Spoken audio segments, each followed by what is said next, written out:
Hi there, it's Dorothy from creativedscrafter.blogspot.com, and I wanted to show you this cute little white on white card that I made using a couple of tools that I'll explain to you as we go. Alrighty, so first of all I'm just going to explain these three little daisies.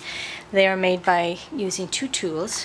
Ones that I have on hand is this Marvy tool in the bigger daisy, and also a Recollections tool that's made in the smaller daisy. Of course, Recollections also makes the bigger size too, but whichever you have on hand, or if you have them on hand, or if not, just go to your local craft store or your Michaels, Joanne Fabrics, AC Moore, and you may see some things there.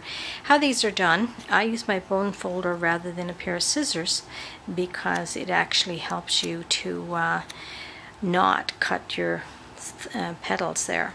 So the back part was all formed down by curling them down like this, and then the top portion, because we cut two of them, was twisted to the right, pulled up, twisted to the left, those kinds of things. So it made a kind of a naturally wild looking daisy. The little one, which we used for the center, the smaller one, we just curved up like this around, and then even if you held it in your hand and then just did the center portion like this, you'll find that it curls up. And then what we did once we attached them is we put a little bling in the center. Alrighty, so this back portion, how is this made? The card itself is actually a 5x5 white cardstock, as you can see, and I took a 1.5 inches and a Cuttlebug embossing folder, and I'm not sure if you can see this or not, but this particular embossing folder has three sections to it. It kind of just goes like this and then goes down around and loops up, down around and loops up. And so I took the part that came down in the loops, the furthest, and I cut them as a ribbon cut, so it's flush across the top but yet has a ribbon type of V edge here. And the scrolling, I just kind of centered it so the heart was in the different parts of the scrolling. At the end of each one of the ribbon, but not at the very tip, is where I attached my three daisies with the bling in between.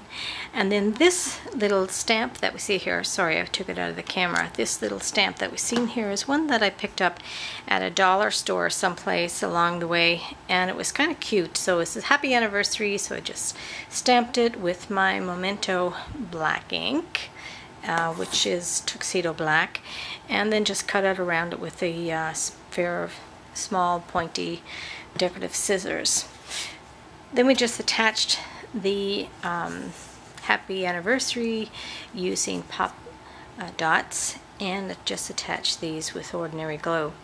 After attaching the three strips first with the spacing in between. For the spacing in between, I found that if you do the two outer edges, sorry again I'm out of the camera, two outer edges first and then centered your middle one, it just makes your spacing a lot easier than trying to do 1, 2, 3. So do the outside edge and your center ones will space for you, just a kind of, you can eyeball it, or if you want to be a little bit more precise, then just use a ruler and just look at how many centimeters or inches would be between the two.